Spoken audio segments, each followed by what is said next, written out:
Hey guys, and welcome back to another episode. Today we tackle the notoriously difficult and ruthlessly unforgiving title that one touch on anything means death with all power-ups lost, no tie goes to the runner, in Silver Surfer on Nintendo Entertainment System.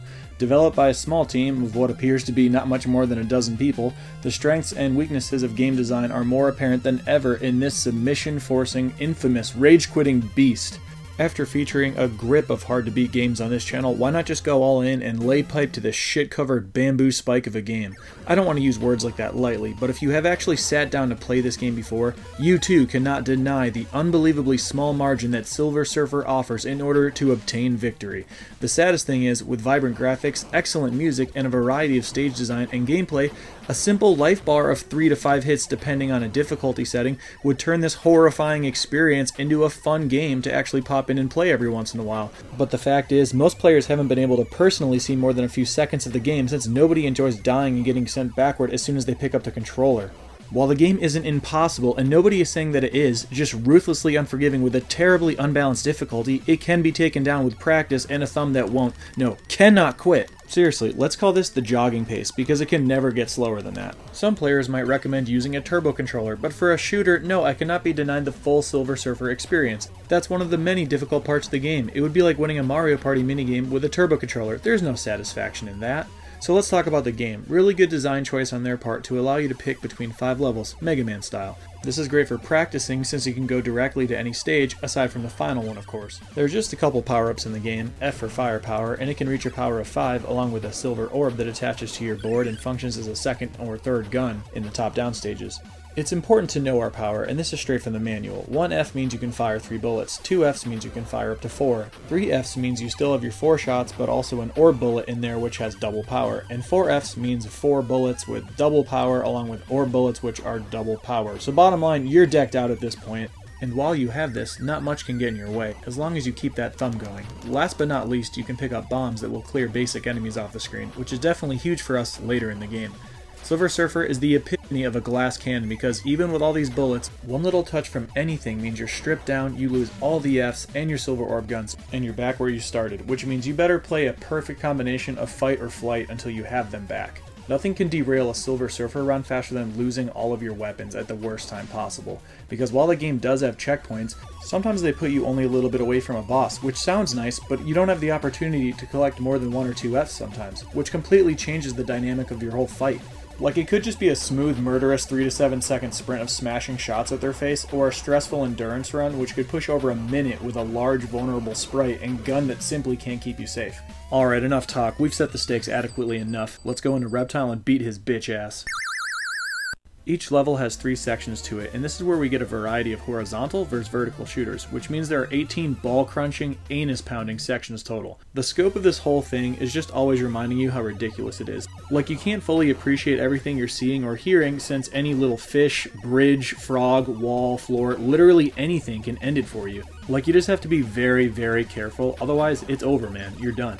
The sections do end with boss fights, which is cool, and again, these are changed entirely based on your powers. There are definitely 2 sides of the fence. You either fall on the, oh, this fight is over already side, or you may fall on the side of, oh my god, what the hell is this torture? The overhead view plays a bit differently, because now you can actually shoot in 3 directions if you have 2 orbs. There's always a lot to look out for, and Reptile's overhead section in particular is hard on your eyes with its flickering lines. It's exactly what you'd expect, with bullets and enemies pretty much all over the place, so you gotta keep that thumb going to stay safe. And always be ready to make little adjustments.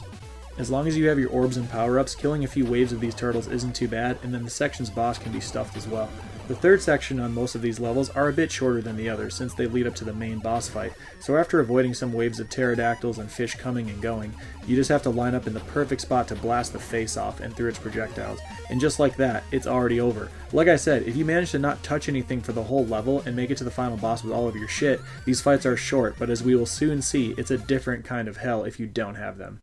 Alright, next, Fire Lord. Oh man, and this time we start off overhead. This is where we get to take full advantage of still having our orbs and power, since a lot of these enemies would be a lot more awkward or almost impossible to kill if we could only shoot straight in front of us. Just have to carefully avoid these walls and always keep the thumb going at a jogger's pace. After a sea of hands, we are headed into section 2, and man, this is a tough one. While there are the cave walls to avoid, you also need to be wary of lava drips from overhead, and this will only get worse, and of course there will always be enemies, so just keep that thumb going. Some moving parts will test your timing and spatial awareness. Eventually, we make it to some faces dripping lava, but also need to keep in mind that pumpkins just constantly jump up, and the game doesn't care. It'll happen without notice, so this is one of those times where you'll want to press B to move the position of your orb to shooting down in case one does pop up, and that's a good idea. But even still, as you can see here, it doesn't mean you're safe. Look at how it's close, but this thing doesn't even touch me. That's total horseshit. So now you're back without power-ups, and another thing to keep in mind, even after you've destroyed things in Silver Surfer, they can still kill you. I mean, it cannot be overstated and expressed that you literally cannot touch or even come close to touching anything in this game. As mentioned earlier, getting to the boss without your power changes everything, and this fight could be over in a matter of seconds, but instead it's a super tight window with death constantly staring you in the face, and you can barely get any damage in. It's times like these where a reset or hitting quit is actually called for, and it might make sense so you can come back better equipped. The third section is another one where you absolutely need your power-ups, otherwise it's almost impossible to get through all this shit headed your way. But in classic Silver Surfer fashion, here's Firelord, position yourself, and now he's gone. Simple as that. Just gotta blast through the rest of the shit, and victory is ours. Alright, Werewolf Guy. Always a tough level that feels like it's a Halloween theme. There are ghosts, gargoyles, little blue things, and bats, none of which you should ever underestimate. This was another tough spot for me, and I managed to grab the orb and just had to be extremely careful to pick up Fs to get back to strength. But this didn't come without any complications though. Silver Surfer requires you to be gritty and really earn it if you were to come back from death. The little doors opening and closing can put you in some weird situations too. Due to deaths, I had one hell of a time with this section's boss where, again, getting close to you seems to be enough for your death. So your game senses have to stay at an all-time high, and you have to play a few steps ahead. The overhead section is brutal, man. A bad place to get stuck, and I was very fortunate to avoid losing more lives here. Starting out with no orbs and less than full power was tough. Once you get those power-ups though, you have to stay strong, drop anchor, and hold on to them. Never let that thumb rest, and stay calm in the pocket, destroying anything directly in line with you. There are so many sketch moments with its variety of eye, bat, and skull enemies. Plus these damn hands that come out of the wall are ridiculous, man. They don't even have a pattern, and can really play some mind games with you. Things get pretty damn dicey out here, but you just have to hold on the best you can. For good cheapness measure, they put some blue brick right in front of you, seemingly harmless, but it would end your life with the slightest touch. And a final barrage of eyeballs. This third section would be another terrible place to lose your power-ups. I've lost runs here in the past, so definitely made sure to dial in, barely avoiding a couple different times, just to pound another boss fight for a few seconds, and just like that, we have 3 of the 5 pieces. Now we're feeling good. Let's pound our 4th level, Emperor. Starts you off with a tough overhead stage that you definitely want your orbs and Fs for, because there are turrets and missiles just about everywhere. Things are bound to get extremely tight, and you've got to think clearly. This was a big pivotal moment in this particular run because I only had one of the orbs for a while, and eventually picked one up right before the section's boss. You can actually see this thing taking off from its runway. Now that's pretty cool. I like that foreshadowing. I wish they did that with the other sections once in a while too. I think it's pretty obvious just how hard these sections would be if you could only shoot 2 bullets at a time in a straight line here. You definitely have to hold on to your stuff. So the second section is the side-scroller again, and this is where I unfortunately hit another bump in the road and was pretty nervous going back to base power, as it was making everything immediately so much harder. But this deep in the run, you can't give up, you can't go home, and if there's a will, there's a way. Grabbing these power-ups isn't always easy either, as bullets and enemies can get in the way and lead to some extremely brutal situations. But hey, with 0 lives, you can't give up. You have to learn about what just happened and make your move. There we go, a 1-up. Now we're talking. You just have to close this thing out. Tell the boss no.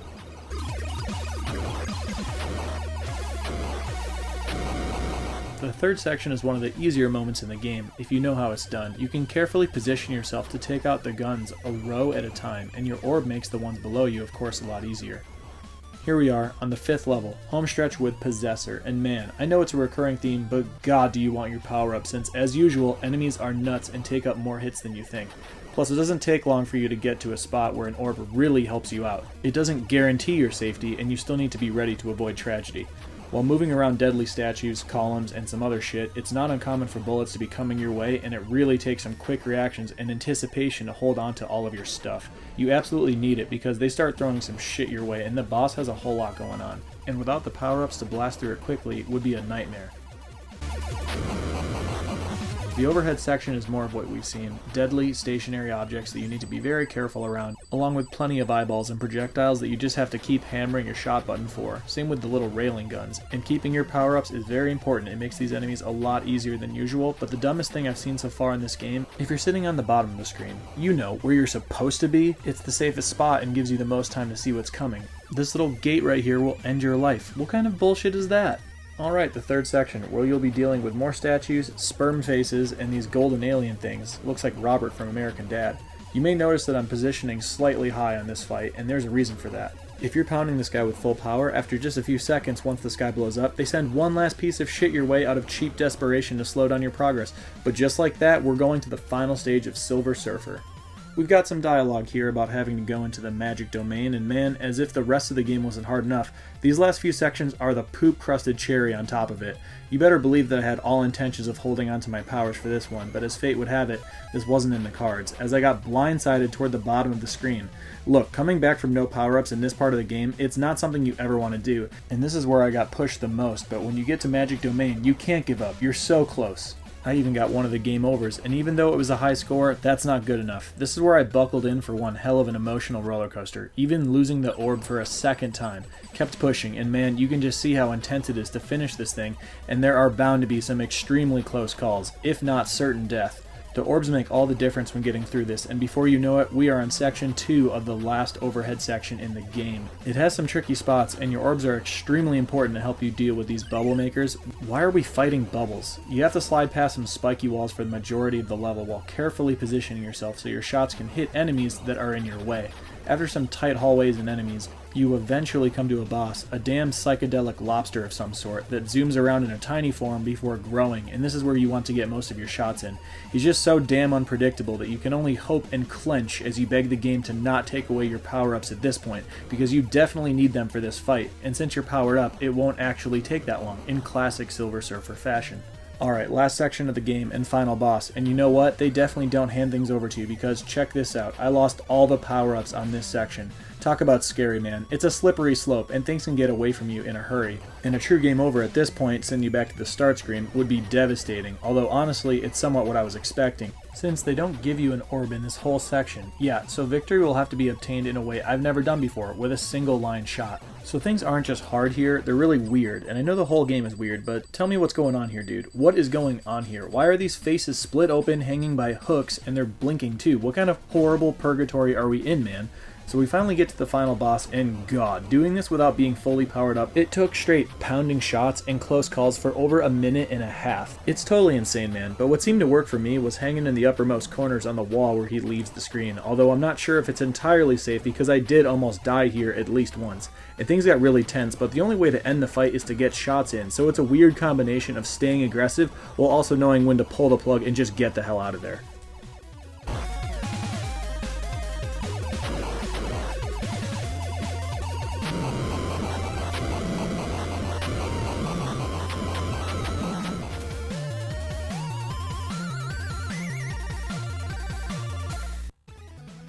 Man, so that's Silver Surfer on the original Nintendo. Overall, it's not that far from being a good game if they just gave you a life bar. Like, that's really all it's missing, and then it wouldn't be so absurd. Like, did I really just graze that thing and now I lost all my power-ups, I'm going back? That's why people can't play the game. They're like, fuck this. Like, it respects none of my time, and it's just like, why would I continue with this? It's torture. So it needs a life bar.